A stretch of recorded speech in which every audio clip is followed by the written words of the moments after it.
Welcome to Check In with Jason Lauritsen, a podcast where we explore how to create human, connected workplaces that employees love and that fuel organizational success. Each week, I invite someone who is leading the way in this work to join me for a conversation to help educate and inspire us. My guest this week is Tara Fournier. Tara is an executive leader who embodies what it looks like to dedicate your career to not only practicing great HR, but advancing the work of HR on a broad scale. She currently serves as the Interim Chief People and Culture Officer at the Lucas Museum of Narrative Art in Los Angeles, someplace I certainly want to go visit soon. As soon as it's open, I guess, as you're building, that's what you're doing.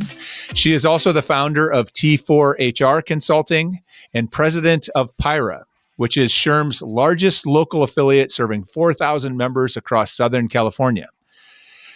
In all of her free times, in addition to that, she also is the deputy director of California SHRM. So I don't know how you have time for anything else, Tara, but thank you for squeezing us in today. I'm delighted that you're here. I'm happy to be here too. And, sleep is something I'll get at some point in time. But for now, I've got work to do. Well, there's plenty to go around, right? All hands on deck. So, well, let's start by learning a little bit more about your work. And so I'd love to just kind of toss the ball to you to talk a little bit about the work you do, both, professionally inside of organizations, but also some of your volunteer work. You are doing a whole lot of things. So tell us a little bit about what you're up to. I am doing a whole lot of things. And just first of all, thank you so much for having me here. And thank you everyone for listening. My current role is actually very cool. And yes, Jason, you are invited to come when we do open. I am here in an interim capacity at the Lucas Museum of Narrative Art, which is created by George Lucas, the founder of Star Wars and creator of Star Wars and Indiana Jones and many other things. And they have me here through my consulting work to help them build their organization. Their museum is opening in 2026.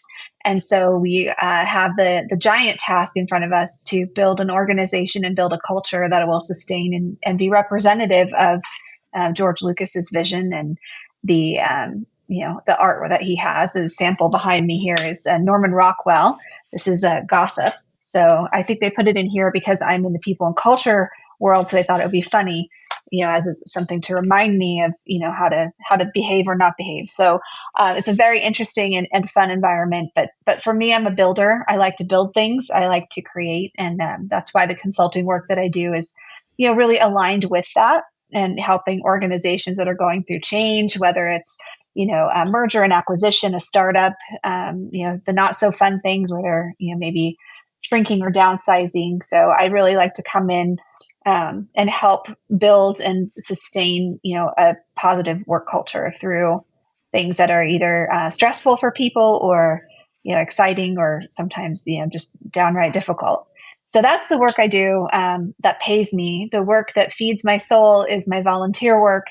And that's through PIRA, which is, here in Southern California and then through the state, really helping to bring the message forward to HR professionals and help give them the tools and resources they need to do similar work, in their workplaces. So I've been in and around volunteering for many years. I actually was a staff member at SHRM at one point in time, helping, and that's how Jason, you and I met.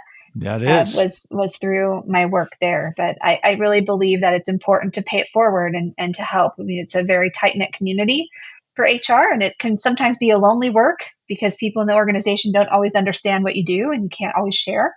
So that's my story. Well, and I would say I have met a lot of people in the HR volunteer community over the years. I don't know that I've met too many that have invested more of themselves and their time in lifting up this profession than you have. And so, I mean, very literally, if I don't know, I mean, just to kind of unpack this for people, you are in a very direct way influencing nearly all of the HR community in the state of California, which is a lot of HR folks, and through PIRA, through Cal SHRM, like that's a big body of work. And so I just I guess I want to say thank you on behalf of all the employees that are impacted and influenced by the people that you are influencing.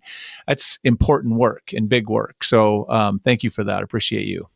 No, thank you for that. And it really does take more than just one person or a few people. It takes everyone. And so, wherever you're practicing HR, wherever you're listening to this podcast, or even if you're not an HR professional, it is important. If we all pay it forward and help each other, we can create that vision that we're all trying to make, which is a better workplace for everyone. Yeah, for sure. For sure. So how did you find your way into this work? I'm always curious kind of with what people's origin story is, particularly in HR, because lots of people find their way to HR in interesting ways. So I'm curious what your origin story was. My HR origin story, gosh. So like many people in the lovely Generation X as myself, we didn't come through having great HR programs in school. That kind of evolved. So my path really came in through communications and PR, and through that way. And I found my way working at a PR firm through 9/11. We were working and supporting the grand opening of restaurants and all of those type of things. And there was a recession that followed after that, and I was impacted by that. That was the first time I'd ever experienced a layoff. It was very interesting being 24 years old, not knowing what to do. So I went to my local staffing agency, and they actually hired me on the spot to be a recruiter. So that's how it started, was through recruiting. And then I built my way up through the recruiting and generalist path, and business partner, and then up into HR leadership. So it's been an interesting journey. It didn't start in a linear way. And, it's been all different places, all different experiences, as I've gone. But for whatever reason, and maybe everybody goes through this too, every organization that I joined was going through some sort of transformation in a major way. So whether it was a merger and acquisition, an IPO, something. And so over the course of my career, I've decided that what I do is I build airplanes in flight. And that's what seems to be, my path. And through the HR pathway, it really is such a critical role. And I think the seat at the table conversation, was happening in my early part of my career, but now we are there. And it's very exciting to be in that spot and really being able to influence and help shape what organizations are like. So it's been a journey. It's interesting. I was just, as you were talking there, I was thinking the building or sort of repairing or designing whatever it is, airplanes in flight, sort of makes sense that you're sort of now like 1 degree of separation from Indiana Jones. Like that makes sense to me now, right? All of that connects together, or Star Wars. Like it makes sense, the Lucas connection. So what keeps you in this work? What do you love most about the work you do today? I think what I love most about the work, and I teach my kids this too, is just the word impact, right? It's the impact that I feel that I can have directly on so many different people's lives and on business outcomes. And now, serving with the Lucas Museum, this is a nonprofit and it's here for the public, for everyone. And so really building and creating something that brings other people joy and happiness is very, exciting to me. And so this kind of work, I feel like there are difficult parts. I don't want to, negate that. When there's, difficult performance issues, or you've got to tell somebody that their role is no longer, available, and things that are horrible. But for all of those things, it's also the positive work of you are, really helping people with their experience. They spend more waking hours in our workplace than they do sometimes with their families. So, I feel like there's a responsibility, and I just really enjoy, watching and seeing people grow. That is, it's what makes this such righteous work that we do, right? There's such when HR is done well, it has such a profound impact on people's lives, and that has such a ripple effect, right? When we help people have better experiences at work, they are better people out in the community, in their families, like True. all over. They treat our customers better. It's just such a powerful profession to be in. So thank you for leading the way, for modeling it for us, which I'm excited to get. We're going to talk about a great example of that today. Before, though, we do that, I want to know, in the 5 minutes you have every 6 months where you have free time, that's what we're learning. What do you do for fun when you aren't working, Tara?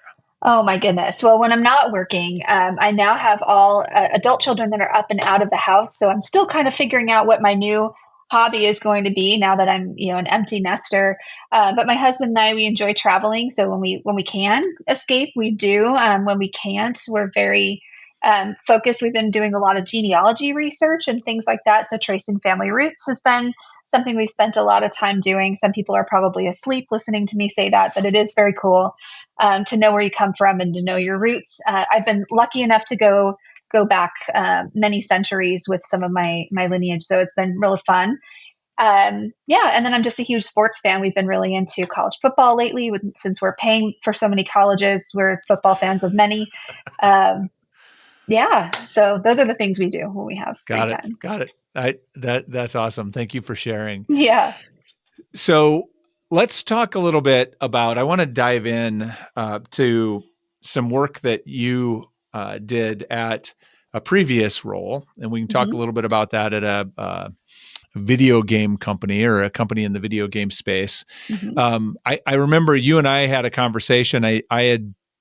At the time, I was curious about what was happening, how people were navigating sort of the shift or the dynamics of the moving to a distributed workplace and what that was looking like, because there was a lot of noise in the market around, what was going on and whether it was working or not. And you were one of the people that raised your hand and said, "Hey, I'd be happy to share or talk about what we're doing." And one of the things you talked about really stuck with me. I actually wrote about it, and then it really resonated with others. So I want to talk about it today to really dig into it a little bit more. Sure. And that was, you talked about, and I'm going to give the headline and then we'll kind of go backwards on how we got there. But you talked about, you have this concept that you developed as you were thinking about space and how you were engaging a hybrid workforce, called that there was different kinds of work, 3 kinds of work: heads up work, heads down work, and heads together work. This is something I have thought about a lot and used a lot since we talked. And so let's start by maybe rewinding it back to kind of, what was the challenge that you were facing as you were thinking about work and trying to sort out the issue that led you to this solution? Sure. I mean, it goes without saying, there was a pandemic, and there was everybody having to shift quickly to making accommodations to make it work. And many people went to remote work. And then as the pandemic moved forward, and I would say that CEOs in general were getting more antsy about having this remote workforce, there was a push and a big push at that to get everybody back into the office. And I'll talk more about that. There's been some really interesting statistics for today, but we're on the rewind. So we'll go back to the rewind. So I was working actually not at the video game company, but the one prior, same CEO. I was with the same CEO for 2 companies. Again, we went through, mergers, acquisitions, and did a change management. And we decided it's not about where the work is being done. It's about how the work is being done. And the idea was, well, let's get productivity. That's what we need, is productivity. We need to get the work done for our clients, for our customers, for all the reasons. And so we knew from engagement surveys that the employees were pretty happy working remotely from home. They were comfortable in their little environments. And again, this was an ad tech company, and then it moved into a video game company. We did the same thing twice. So either which way, the surveys were saying we're happy, we love being at home, we feel good, we're productive about it. And there was a lot of resistance. However, our executive team really needed to be around to collaborate, and they wanted everyone together. And so what I realized is that not everybody's productivity place is the same. So there are some people that had small children at home or lived in a very small, we had groups in New York. So there's a small studio apartment. They were dying to get out. They couldn't focus where they were. So they would want to be in the office. Other people like to be in complete silence to work. And when you're in a setting where there's an open work environment, or there's not as many conference rooms or whatever, these people are distracted and they need to work and get their work done. And not everybody works the same in the same environment. So thinking about this, I said, okay, well, how do we figure this out? Because obviously our CEOs and our executives want people in. Our workforce doesn't. If you jam everybody back in, you're going to lose some of your key workers. That's not great. But if you delay the CEO, he's going to get impatient, and that's not going to work. So obviously this is where we all fell into. We're like, okay, great, hybrid. But then what does hybrid even mean? So I wanted to dig deeper into that, because hybrid, are we having everyone just come in and sit at their desk and take Zoom calls all day? Because they're not really collaborating. If that's the purpose of everyone coming in, that's not working. So I thought about it and I thought, okay, well, what kind of work are we doing? Well, there's work that's heads down, right? That's the work where I've got to get this spreadsheet done. I'm analyzing data. I really can't be distracted. I've got to just focus. So that's heads down work. Heads up work, there's things you have to do. You have to learn, you have to train, you have, some sort of, you're absorbing information. You need your head up, you need to pay attention. And then there's heads together work, which is like problem solving work. I need to, think about our tech groups. You need to whiteboard something out. And that's hard to do on Zoom in the same way as when you're all in a room having a good think about solving some sort of a business problem. So I'm like, okay, great. Heads up, heads down, heads together. That's the type of work that there is. Now, how do we turn that into some sort of a hybrid way? And so the CEO that I was working with, fantastic partner, by the way, I wish everybody had a CEO like this. He was more focused about outputs. And I said, well, why don't we try this? Why don't we let people be adults and decide? When you have heads up work, then you come into the office and don't have any Zoom calls or any of that. Do your heads up. You're here. You're present with whatever's in the room. That is it. If you need to be very focused, you do that wherever that works for you. If heads down work you can do sitting at your desk, in our physical office or at home, it doesn't matter. It's more important that whatever the heads down work is accurate and that you're delivering it. So do that. And then the heads together was like, look, if you're doing heads together, let's make that a point. And we would find a day or a time that everybody would come in and do heads together. So we worked with this experiment, and it was wobbly at first, but we got there. And I think people really appreciated and respected the fact that they got to choose how and where they got their work done, so long as they were meeting the objectives. So that was the origin story of heads up, heads down, and heads together work. Well, I think what resonates about that with people, and I know it did with me, is that, to your point, so much of the conversation, even yet today, right, we're still hearing arguments in the media about where people should work or what the right policy is and all of these things, but they're not talking about enabling work for people. Like, it's not about creating a better experience of work. It's about arguing over who's going to force who to work where and who's going to win in the tug of war. And that everybody loses. They're not focused on productivity, to your point.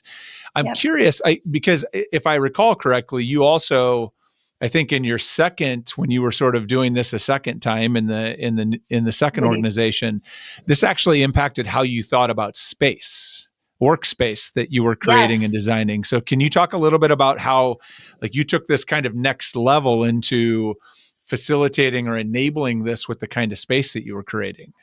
Yes. So that was another thing. I would say that in the first organization, it was a global organization.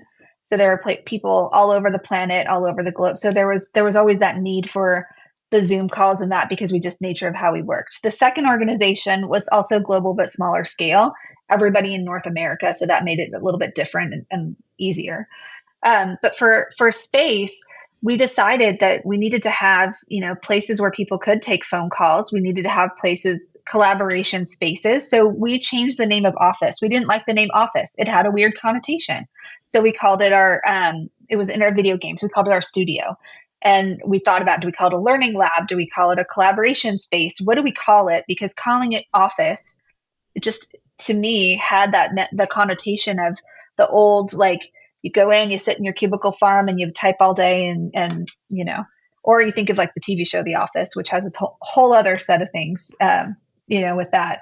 And that just wasn't the right thing. You had to get people in the right frame of mind, but also have spaces. So we had, collaboration spaces. We had a big couch set up in right in front of a whiteboard, so people could sit comfortably and make it warm and inviting for people to want to be there. And so we didn't do a mandate where you must be in the office 3 days a week, or you must be here on Tuesdays and Thursdays and Wednesdays. But we started just sprinkling things in where we would have, food every Wednesday afternoon. We just started to do it, and people organically made the decision to come in. And there were some people that never did. They just never wanted to. But they were great. They were getting things done. And so it really came down to what is important. Is it important to have 100 out of your 100 people in front of your face every single day, all day? Or is it more important that the 100 people that you're paying, the most expensive asset, or, most expensive line item on your budget, that it's actually turning out whatever your objective is, whatever work is that you're doing? So Performance talks, right? That's what it's all about in the end. Sometimes we forget that or we get distracted, but yep. That's what we should be enabling, setting people up to do their best work. Exactly. And it's interesting too. There's an article that came out in the Atlantic this week. It's called Revenge of the Office by Rose Horowitz. So I will send you the link, Jason, so you have it. And it talks about this whole trend. When you said it was in the news, obviously Amazon, everybody knows Andy Jassy is bringing everybody back 5 days a week. And so everyone's watching this experiment to see what happens. But this article kind of broke down, there were a bunch of different studies, and KPMG did a study of 400 CEOs to talk about this whole where do you work conversation. And then there was a Gallup poll that went on at the same time for just regular employees. And the data is crazy. So like 79% of the 400 CEOs said they want their full-time office work in the next 3 years. Only 7% of employees want to be in the office 5 days a week, right? And then 33% of the employees wanted full remote, but 60% are cool with some sort of hybrid arrangement. So there is room to work here. It's just there's a disparity between what the executives want and what the employees either want or need. So it's not going away. It's a big one. I'd seen that headline too, and it was one of those head shakers where it's, in at least the headline that I'd seen on that study, that same executive study, was that very specifically these CEOs, I think, were suggesting that they think remote work will not be a thing in 3 years. Like it will be gone. Everybody will be back to the office, which I think is just ridiculous. I don't know about that. Yeah, you know what I mean? It's like this.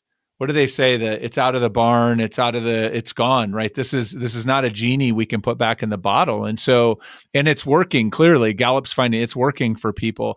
I think there was a recent. I think it was a PwC Pulse. In this fall of 2024, recent data that they were asking, I think they were measuring like engagement or satisfaction, and what they were finding was, or actually I think they might even have been talking about like how connected do you feel with work, and they were finding that, and I've seen study after study that suggests that hybrid tends to outperform both ends of the spectrum. Mm-hmm. When people are in some kind of flexible arrangement, they tend to feel better about their work, and so it's really interesting. And I'm curious. So when you implemented this, what was?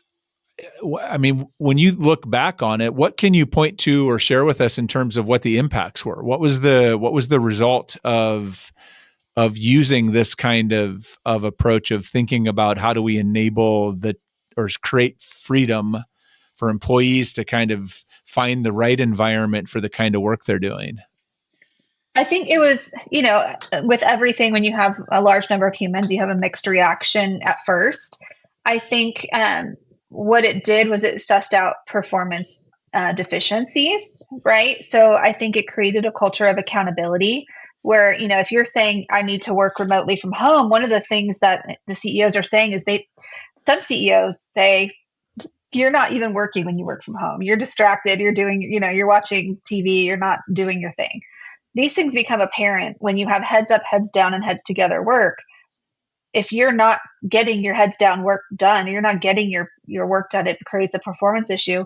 And it's not necessarily the people working from home. I mean, even just personally, I'll be vulnerable and share. This is a safe space, right? I get way more done when I sit at home than when I'm here in the office, because I do have, I'm not doing a commute. I can focus. I can all the things that for me personally. However, being in a C-suite, of course you have to be in the office and you do what you have to do. It just creates a longer day for me because then I'll go home and go do all the work I couldn't do while I was in. So there's a burnout factor that is a whole other discussion, but it's respecting that. And other people get their energy from being around others, and they want that and they need that. And especially if you're more junior, maybe you want to learn and sit next to the next person. So it's been interesting to watch that experiment happen.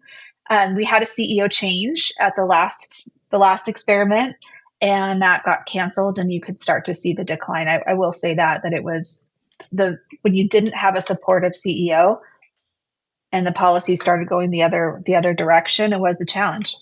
And people were unhappy about being, forced to do something, right? To feel like, oh, it's Monday, so therefore I have to be here. Yep.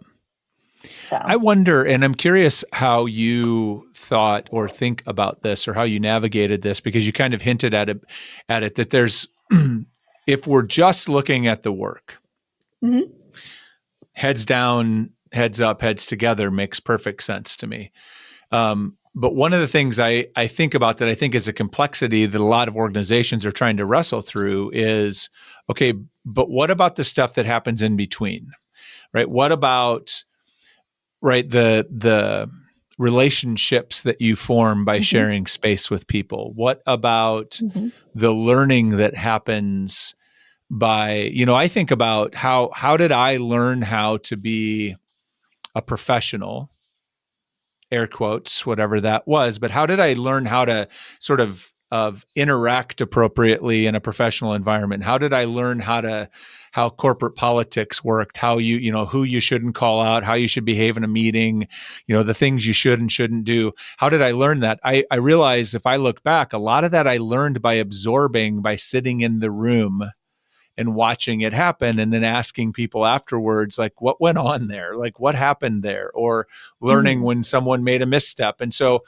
that passive learning or developmental experience that happens together, I'm curious what your thought is. How do we do that in a way that when we're in an environment like this and we let people choose, people aren't, the thing I remember, at least from my own experience, is that I wasn't actively aware that those things were happening. I don't know that if I was sitting at home and remote, I would be like, I need to go into the office so that I can have these passive learning experiences. That wasn't on the radar. So how did you think about that and navigate that for people, particularly younger employees that need that development and connection? Yeah, I think it's being intentional about that. And when you have your heads together or your heads up work, that you're being inclusive of those people that need to be in the room. For me, my team meetings are open. Anybody can come in. They can come and listen and watch and be part of it. And I think the other thing is just because you're in person physically does not mean that there's a lot of that happening now if people aren't all doing the heads up and heads together work at the same time. If you've got everybody sitting on Zoom calls and you walk down, for example, some days we're here 3 days a week in this environment, and you can walk down the hall and everybody's got a screen up and they're talking to somebody and something else. And so there's not really a lot of heads up learning there, but where I do see it is, it's lunchtime or people are walking through the halls and things. So there is a benefit and there is a value to being together. It's just about having intentionality about what kind of work we do when we're in the office. So to me, if you could have a day where we're not doing Zoom calls today, we're all just going to be here, and whatever discussions, whatever meetings we're going to have, we're going to find a space to do that. And if we have to meet in an open space in a corner, that's fine. But let's be out and together. So you just have to encourage people to step away from the computer, the heads down or the isolated work, and be intentional about it. That's really easier said than done. But I think, aspirationally, if you can get people into that mindset where, maybe it's a no Zoom meeting Friday or no Zoom meeting Wednesday. And every interaction you're going to have on Wednesdays are going to be either in person or in a group setting. And that's it. Unless you a couple of great suggestions, and I guess I want to, as we kind of put a fine point on this particular body of work, or sort of what you're talking about here, I'm curious, like, as now you look at this and you think about it, you've lived in it across a couple of organizations. When you think about that HR leader who maybe is still in the organization that is, I think a lot are still grappling with how to do this better, how to do hybrid better, how to do like what to make of all of this. What's the right policy? Is it 3 days? Is it 2 days? Does everybody need to be in at the same time? They're having all these questions, don't feel necessarily like the right question. So I'm curious, based on what you've learned, what advice would you have for them on how to step in, or maybe how to think about this and approach this a little differently? Yeah, I think, taking the word hybrid and defining what it means. I mean, right now people use hybrid to define how many days a week they need to be in the office, but I think it's really breaking down what work needs to be done and how is that work accomplished. So looking at those two things and saying, okay, we have, these projects to do, and then once you say what work needs to be done, and when does it need to be accomplished, then the word is how should the work be done. Is this something that's working independently together? Where are there learning opportunities? And you kind of almost have to, just like we had to do org charts, but we design org charts, you almost have to design work, right? And design or work spaces to do work. I don't know if that's the right articulation, but I think you understand the sentiment. It's helping our leaders understand how to get the best out of our employee population, getting the best out of our workforce, but also respecting the fact that, people do have, balance is important and harmony is important, and making sure that people have the right place to do the work and the right mindset to do the work, that they're nourished to give their best thinking, and to feel, important and not marginalized or not felt forced to do that. Because many people, we don't know what's going on in their home life or their situation. Do they have, caregiver needs? Do they have, commutes? Do they have all those things that are all to be considered, and respected? Not, we can't accommodate everything, but I think being mindful that we are human beings, not just human doings. We're human beings, right? Indeed. Well, and I also just want to, I guess, emphasize how powerful language is, because there's a couple of things that you have done here that I think is incredibly powerful. One is giving language to people to talk about their work in a way that feels more meaningful. Heads up, heads down, heads together. That gives a team or a leader a way to talk about or think about, okay, what are we doing here? If we're going to be doing project work and we need collaboration and we need, okay, that's heads together work. We need to find time where we're all going to come together. That's really powerful, giving them the language to do that. The other thing that I think where the language is super powerful is you talked about, well, a couple of things. You said everybody's productivity place is different. Like asking people, like, what does your productivity place look like? What does that feel like? What works for you is really interesting on an individual level. And the other place I think you use language, and I love this, and I don't know why I haven't been thinking about this more directly, but like, why don't we just rename the office? Because it does have so much baggage. I love like calling it the studio. And then my mind went to like, why don't we just call it the hub? Because a You hub is a can. place you come to connect, whatever. But like, let's get rid of the word that has all the grossness on it and reset. So some really incredible work, Tara. Thank you for sharing that. I just want Of to kind of course. call out to people that it doesn't cost you anything to change your language or give people more helpful language to talk about their work. It's reframing, right? Indeed. It sure is. So, is there a particular way that you're approaching that challenge on the burnout side that you have found helpful, or that you're feeling optimistic about? Yeah, I mean, we're working through it. I've been with this group for about 3.5 months now, so I'm still learning everybody. But we have started to put in wellness. We're doing meditations classes. We've got some other, health and well-being things that were not here before, to try and give people that space. We are a hybrid work environment, so I am starting to do the heads up, heads down, heads together concept here, to help people and make sure that they have, a buddy here. We started, well, this came before me, but we have onboarding buddies when you come on, which, by the way, onboarding is another language word that we should probably change. I like launching better because you're launching something that's going higher, versus onboarding is welcoming them to the ship.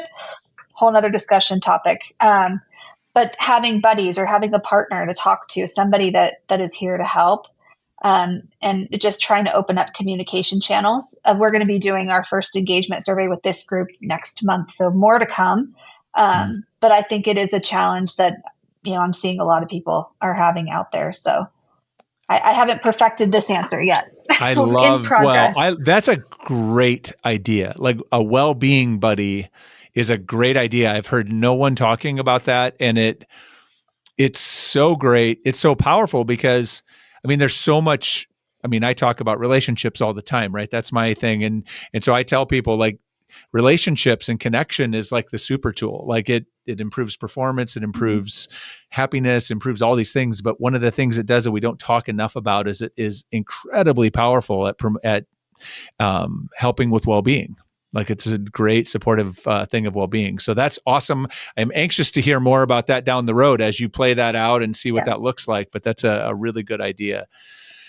So the last question I have for you is, or the last sort of bigger question, I guess, is about the future. And I'm curious, when you think, I'm going to ask you to kind of dream or put your sort of your crystal ball, your optimistic crystal ball in front of you.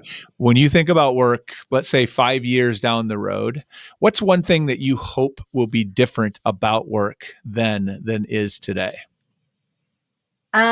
Good question.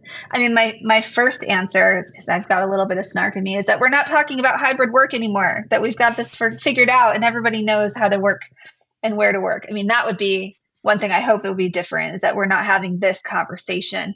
But I also feel like, I guess if I have my beautiful crystal ball and I'm looking in the future, is that there is harmony, right, between work and the rest of the things that people are not just thought of as work, that the whole individual is recognized. And when people do feel recognized and appreciated, and that psychological safety is really embedded inside an organization, people, just like you said, people shine, and they shine at work and they shine in society, and just helping us. Hopefully that makes us have a happier and kinder society. I want to live in that world. So yes, Let's do it. Let's build I will co-sign that. Let's do that. Make it happen. All right, Tara. Well, here we are. We're at the end. This has been an awesome conversation. I'm curious. We did, check-ins. I always like to do check-outs too. So in one word, how are you feeling as we wrap up this conversation right now? I'm feeling, one word. I already ruined the exercise. I'm feeling optimistic. And I am inspired. I love some of the language and some of the ideas. Like, this is really good stuff that I think we can all take and use to make our work better, have a bigger impact. So if people want to connect with you, which I'm sure they do, where do they find you? How is the best way to connect with you? Sure. Well, you can find me always on LinkedIn. There's lots of Tara Fourniers. I'm the only HR one out there. So find me there. You can always, you can email me if you want. It's really easy. It's tara@tarafournier.com. If you want to send me a specific question, and I'd be happy to chat with you. Now, before we go, I want to give you a second to talk about, you have kind of some exciting work that you're working on. They're tools for HR folks to do better work. And so I'd love for you to talk just a little bit about what you have coming. I know this is an upcoming project. Yeah, this is my secret project. So now it's not secret. Thanks, Jason. Not secret. Well, hey. For those that listen, you are in on the secret, that I'm working on. So through my work at T4 HR and consulting, I want to help organizations and HR leaders with analytics tools to take a survey of your business. What is your organization structured like? What is the heads up, heads down, head together work? Just a quick tool that you can use to get a state of the union of where you are, and give you kind of some directional help on what needs to happen next for you, helping you build your roadmaps out so that we can do this work. I feel like, everybody has the equal opportunity to go through, analyze their work, and get it moving, and also help you talk to your C-suite if that's something that's a challenge for you. It's to get change and have change management. It's just a starting point for a conversation. So stay tuned. It's still very early in the works, but it'll be coming. But probably it's coming, early next and it sounds awesome. It sounds awesome. So, Tara, thank you so much for joining me. This was a great conversation. So much to learn from you. I appreciate you. I appreciate you too, and thanks to everybody for listening. And keep those heads up, down, and together. Indeed. Thank you for joining us today. I hope you are as inspired and I should have said titillated. I think that's the word. There was some really good stuff in there. That's a better word than inspired even. But I hope you are leaving feeling that same way. And please remember, check in with those who matter most to you. Might be the most important thing you can do today. Till next time.